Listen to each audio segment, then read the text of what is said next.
On peut dire qu'il y a comme trois concepts d'Anthropocène.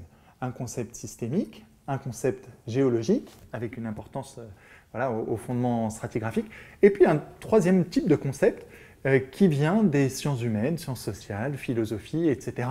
Et à cet endroit, qui a une déclinaison dans l'ensemble des champs disciplinaires actuels. L'architecture accorde beaucoup d'importance à l'Anthropocène, la géographie, la philosophie, les sciences de l'éducation, on l'a vu, en sciences politiques, en sociaux, en psycho, etc.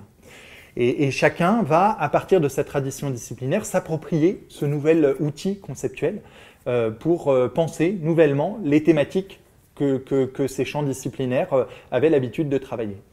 Et alors, à cet endroit, on a vraiment affaire à des ruptures. C'est-à-dire, l'Anthropocène, le concept d'Anthropocène amène des ruptures qu'on peut appeler des ruptures paradigmatiques. C'est vraiment des ruptures d'une ampleur conséquente dans le champ de la pensée. C'est ce que ça signifie, ce paradigmatique. Des ruptures paradigmatiques réelles. Voilà. Par exemple, si on prend la question de l'éducation, simplement, pour visualiser quel type de rupture l'Anthropocène peut amener. Quand on prend la question de l'Anthropocène et qu'on lit certains articles scientifiques, et là je ne parle pas d'articles de militants, je parle d'articles scientifiques qui sont parus notamment dans Science ou Nature, on lit la chose suivante.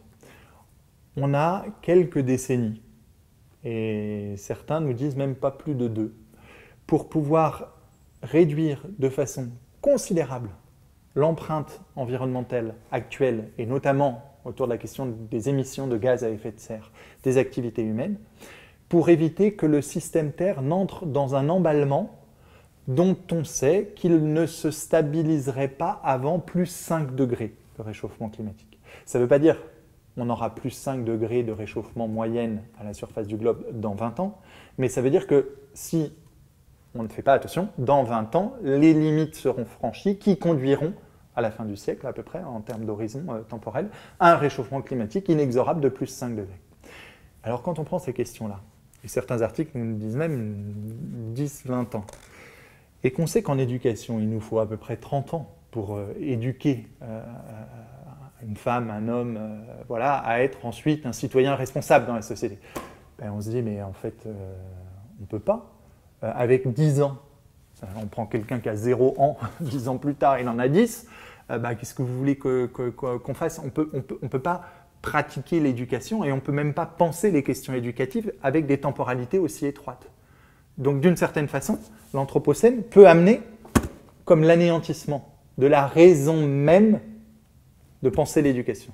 Donc c'est pour dire, et là je ne prends qu'un élément, la question des temporalités. On peut prendre la question systémique aussi qui amène des ruptures paradigmatiques aussi conséquentes. Il importe que nous prenions conscience des contenus scientifiques que l'Anthropocène charrie avec lui, et il importe aussi que nous prenions connaissance et conscience des dangers politiques que l'Anthropocène charrie avec lui. Parce que tout de suite après, qu'est-ce qui se passe ? Donc, vous avez vu, j'ai fait une montée en dramaturgie d'une certaine façon, peut-être un petit peu conséquente, dire oh là là, il ne nous reste plus que 10 ans, etc. Ce qui est scientifiquement fondé, voilà. Et du coup, la question qui arrive immédiatement, c'est quel sera le mode de gouvernement qui nous permettra de traverser les sombres temps qui s'ouvrent à nous? Et la question qui arrive tout de suite, c'est la démocratie a-t-elle les reins suffisamment solides pour traverser les sombres temps de l'Anthropocène? Est-ce qu'on n'aurait pas besoin d'une petite dictature verte à la chinoise? Ça peut être le genre de choses qu'on entend. Voilà. Et dès qu'on dit dictature verte ou pouvoir fort, vert, bleu, on le met la couleur qu'on veut, c'est d'abord et avant tout une dictature. Voilà. Et la démocratie est peut-être une des formes de gouvernement la pierre à l'exception de tous les autres, nous avait dit Churchill à un moment donné, voilà, dans un contexte particulier. Mais il se trouve que, oui, de fait, c'est une forme de gouvernement qui a la possibilité de se renouveler. Et ça, c'est quand même pas rien, quoi. Voilà.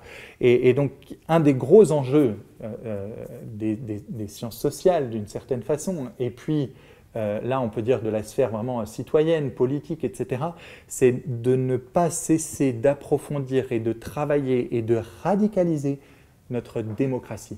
Radicaliser à distance de tout extrémisme, bien sûr. Une radicalité, ça vient de radix, du latin radix, qui veut dire racine, d'approfondir les racines même de la démocratie.